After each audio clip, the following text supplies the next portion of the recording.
What's going on, guys? It's David. We're here with Smart Fitness, and after a fairly long hiatus, we're here to talk about the Crohn's related surgery that I had and how far I've come, what I've done, and all the fun stuff encapsulated in it. So sit back. This is a relatively long video, long in comparison to what I normally do, but there's going to be an insane amount of little edits for you guys to look at, from training to lifestyle and all the fun shit all around. So sit back, relax, grab the popcorn, grab the protein shakes, and hopefully not too many donuts, but you know what? Let's get down to it.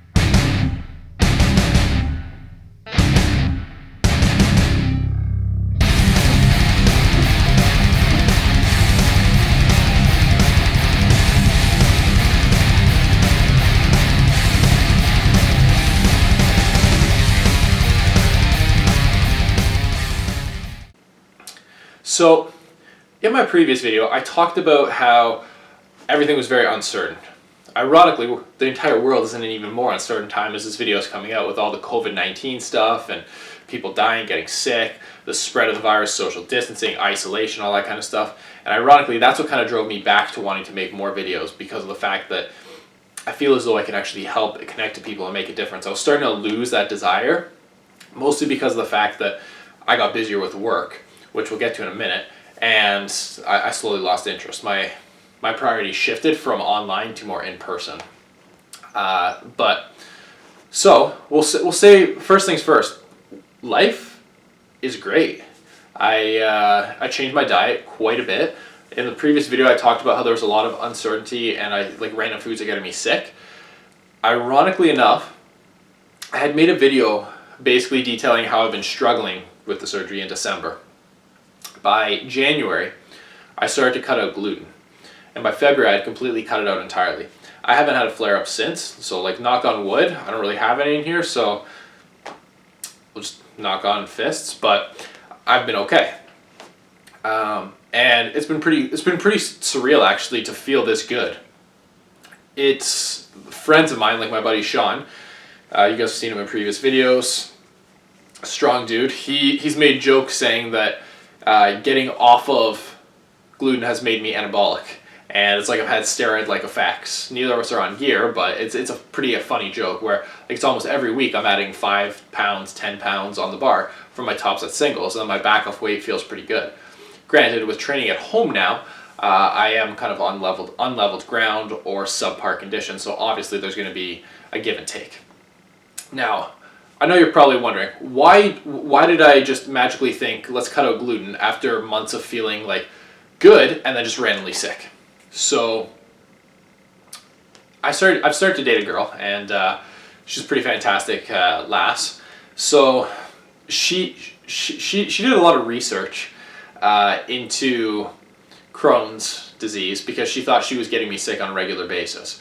But from either cooking foods or making me stay up too late or making me do activities that were kind of not the best, if you will, for people that have Crohn's disease, or so we thought. And basically everything stemmed down to the fact that I was still having gluten in my diet. And obviously for some people with Crohn's disease, they can get along and do their normal day-to-day activities without having to cut out gluten, and it could be something along the lines of dairy. But I seem to be okay with dairy.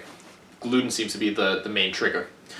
I'm not saying that I'm celiac, but I do notice that I'll wake up bloated, I'll have less solid bowel movements, and I'll kind of feel like shit. And without a doubt, during that time frame between surgery and cutting it out, I would have random days where I would just be sick, literally have flare-up-like symptoms, but not be flared up. My doctor would do an image and be like, yeah, I don't see what's going on here. You're in remission, essentially, based on your scope. Literally, I had my 6-month follow-up, colonoscopy and endoscopy, and he said, yeah, everything's in remission. I don't know why you're flared up. And at this point in time, he decided that he was going to put me on a prednisone derivative. It was a steroid, corticosteroid, budesonide is what it was called. It's the reason why I wanted to go on that as opposed to prednisone was obviously the systemic based effect is a lot less. So it didn't make sense to kind of make myself feel sickly and worse to fix a problem. So, and I found that did help, but it helped while I was on it. I ended up doing a 21-day course of it, finishing, and then not really changing my diet at this point in time. So this is January-ish. I had reduced gluten but not taken it out. And then I ended up getting another flare-up. So I took this budesonide drug again for another 7 days. The original order, because I don't have a healthcare plan, was for an entire month. So I took the first 21 days, which led me up to the colonoscopy. The GI doctor did the scope, said everything's fine. I don't know why you're sick. And then I went back to normal life. A couple days later, I got sick again. And it maintained for like several days. So my pharmacist said, well, there's no harm in doing another 7 days to see how you feel.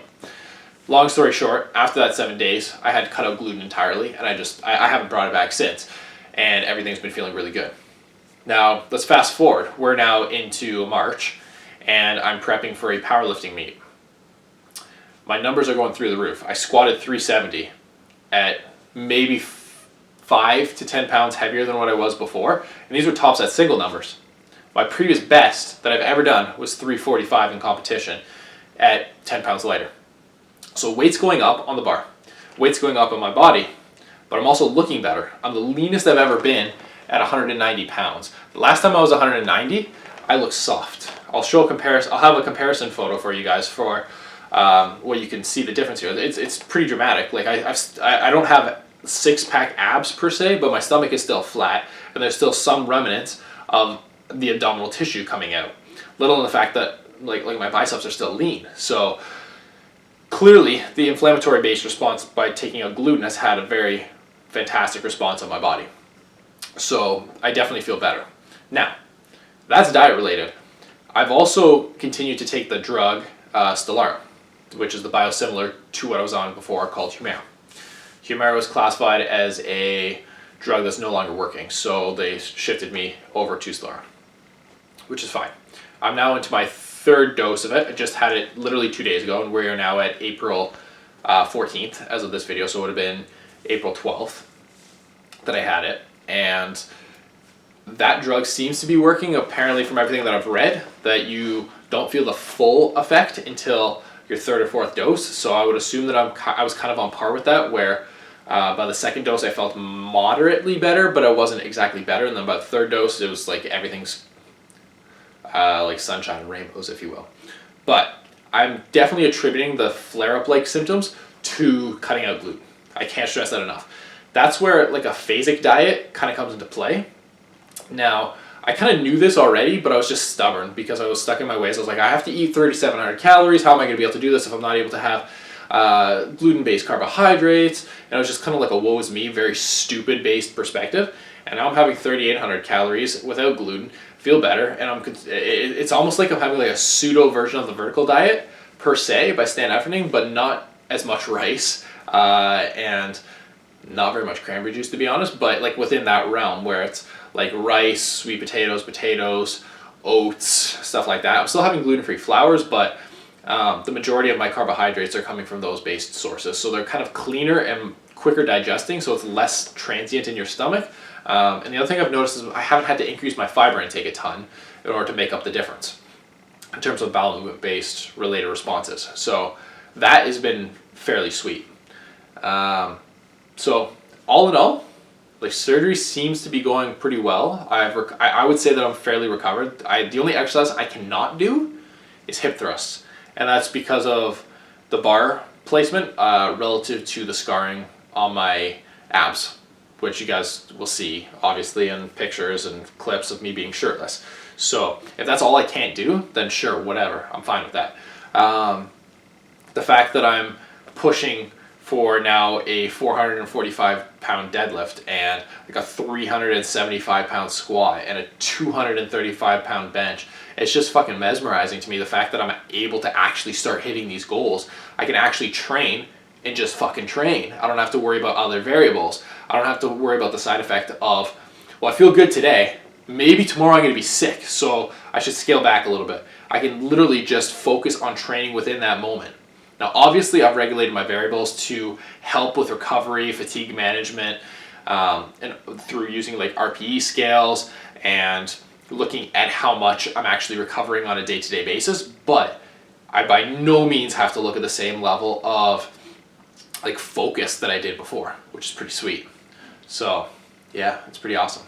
And a little aside note, aside from being quarantined currently, All the uncertainty that I had before, all the confusion I had before, I think it's slowly kind of like layering itself out there and showing me that being a trainer is kind of where I need to be. Not so much personal training or in-person training for the rest of my life, but some level of coaching and helping and improving people's form. It's all like I just seem to gravitate towards that, and people seem to gravitate towards me at a certain point. Like the amount of people during this quarantine that have reached out saying, "How do I do this? How should I do that?" And then they end up becoming clients. It's a pretty fantastic feeling to know that what I know and what I love is going to be helping me create an income. Let alone the fact that I can not leverage it, but show that I've had a difficulty and I've overcome that difficulty and I'm moving forward with it. So yeah, it's pretty sweet. Stay strong, ladies and gentlemen. I'm feeling fantastic. I'm a little bit sad that I can't see my friends as much, but it could be worse. I look back to spending pretty much a month and a half in isolation, if you will, with the surgery, where it was 3 weeks in the hospital the first time, going out for a few days being sick again, and then another 2 weeks in the hospital before surgery, and then a week and a half after that, and then like 3 weeks at home before I could even leave the house and do stuff on my own. So I've kind of done this isolation-based stuff before, and I know how to keep myself calm and my mind busy. So the whole like sit back, do nothing that you see on the internet is kind of, it has its place, but that's not for me. I don't know if I want to be following that base perspective. So yeah, here we are. Hopefully the quarantine ends soon and we can get back to actually lifting. All right, ladies and gentlemen, stay strong. See you in the next video.